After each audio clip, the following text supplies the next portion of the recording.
A vet thought he was saving a helpless, dirty puppy, just another stray in need of care.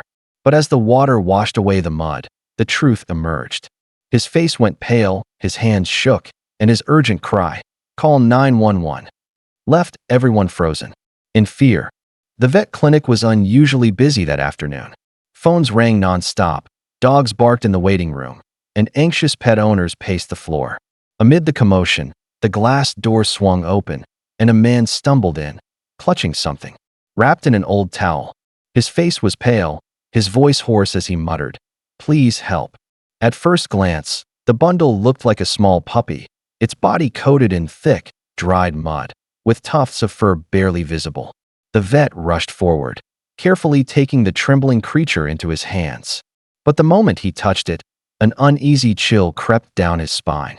Something about its weight felt off, heavier than any puppy that size should be.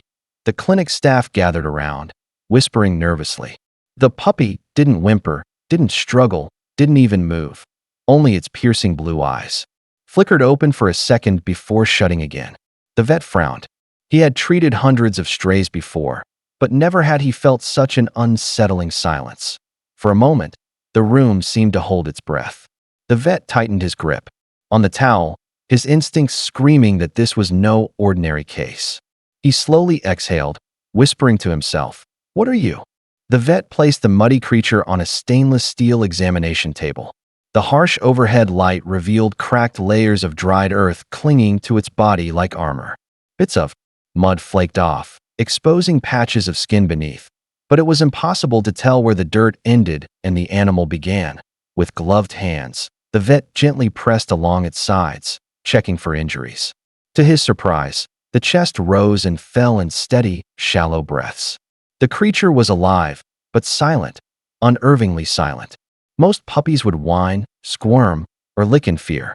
This one simply lay still, its unnaturally bright blue eyes darting from corner to corner as though it was watching everything. The receptionist, who had been watching closely, whispered, "It doesn't look right. Are you sure it's a dog?" Her words sent ripples of unease through the room. A veterinary assistant leaned closer, only to flinch back when the creature suddenly let out a low, guttural sound. Not a bark, not a whine, but something in between, a noise that didn't belong. The vet's jaw tightened. His instincts screamed louder now. He reached for the sink, turned on the tap, and said firmly, "Let's clean it. Whatever this is, the truth is under that mud." The vet lifted the small creature and placed it carefully into the sink. The cold porcelain clinked softly under its weight, and as the first stream of warm water hit its muddy skin, the room seemed to hold its breath. Mud began to soften and peel away in thick, sticky layers, sliding down the drain like melted clay. At first, it looked almost ordinary, just a filthy stray in need of care. But as the dirt washed off, strange details emerged. The paws seemed oddly shaped, the claws sharper than those of any puppy the vet had ever seen. The tail was stiff, with patches of fur missing, and the skin beneath appeared bruised with strange marks. The receptionist moved closer, her voice shaking. That doesn't look like a dog at all." The vet didn't respond, his eyes fixed on the creature's face. Beneath the hardened mask of mud, the snout seemed shorter, almost distorted. Then, as water cascaded over its body, the creature suddenly shuddered violently, letting out a chilling cry. It wasn't the yelp of a puppy, it was something deeper, more primal, a sound that made the assistant drop the towel in terror. The vet's pulse quickened. Something was very, very wrong. The more the mud dissolved, the clearer the truth became. The vet leaned in, his gloves trembling as he scrubbed gently, revealing patches of raw, pale skin beneath the filth. This wasn't the soft, pink skin of a puppy's belly. It was rough, scarred, and disturbingly unnatural. The receptionist gasped and covered her mouth. "Doctor, what is that?" Her voice cracked, as if the answer might break her. The vet's heart pounded in his chest, refusing to give her the reassurance she craved. He knew now this was no ordinary animal. The creature blinked, its bright blue eyes cutting through the steam rising from the sink. But there was no warmth in them, only a strange, glassy emptiness that sent shivers down the vet's spine. As he pulled away another layer of hardened mud, Something metallic glinted near the creature's neck. He froze. Wires. Thin, twisted strands embedded into its skin, half hidden beneath the grime. The mud had disguised them, but now they gleamed under the fluorescent light like veins of cold steel. The vet's breathing quickened. This wasn't just a stray covered in dirt. It was something far more terrifying, something that had no business existing in his clinic. The clinic, once filled with the familiar hum of machines and the faint scent of antiseptic, now felt suffocatingly silent.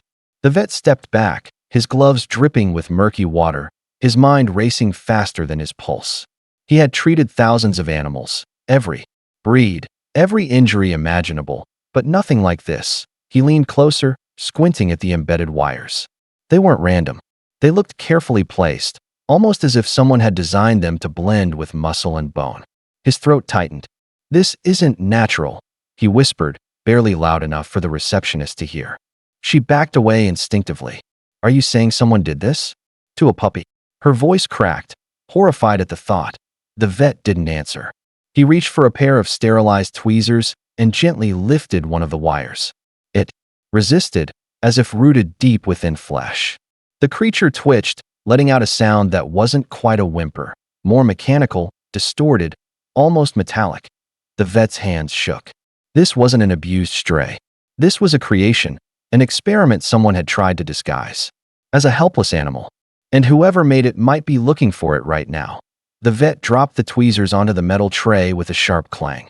His breathing quickened, chest rising and falling as realization gripped him. This isn't just cruelty," he muttered. "This is something else." He looked over his shoulder, half expecting men in black suits to storm through the door at any second. The creature twitched again, its paw jerking unnaturally, as though a signal pulsed through its veins.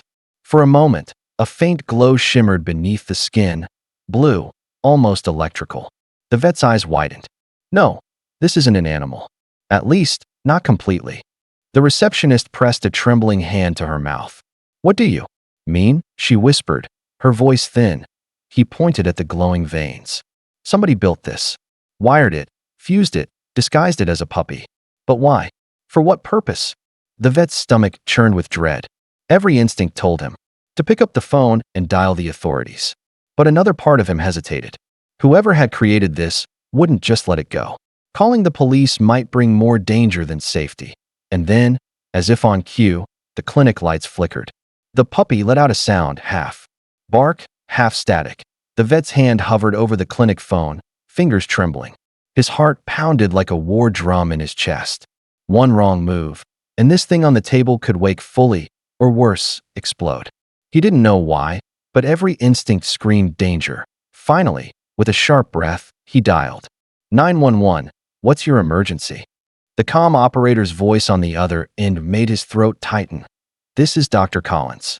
At Greenfield Veterinary Clinic, he stammered. I think I've discovered something, not an animal. It looks like a puppy, but it's not. It's wired, glowing, and, before he could finish, the receptionist gasped. The puppy twitched violently, eyes snapping open. This time, they glowed with an unnatural neon light, brighter than before. A low hum vibrated through the clinic walls, rattling instruments and glass jars. "Doctor," the operator pressed. "Sir, stay calm. Police and emergency services are on their way." Dr. Collins' voice cracked. "You don't understand. It's moving. The line went dead. Not static. Not silence. Just gone." The vet froze, phone slipping from his grasp. Someone, or something, had cut the connection. And now, the creature was climbing off the table. The creature crouched, glowing brighter, until a thunderous voice cut through the chaos. "Bomb squad, stand clear." A wheeled robot rolled in, its mechanical arm extending with slow, deliberate precision. The room held its breath. The device touched the creature's neck, clamped, and with a sharp hiss the light inside it dimmed, then died. "Silence," an agent exhaled. "Device is powered down." Another lifted the synthetic hide, revealing a lattice of circuitry, and servos beneath a thin layer that only looked like skin. "It's a courier, biomechanical.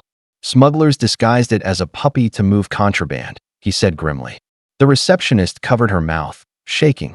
Dr. Collins sank to a stool, palms on his knees, finally breathing. The man who'd brought it in sobbed with relief. I thought it was hurt. An officer placed a steady hand on his shoulder. You probably saved lives by bringing it here.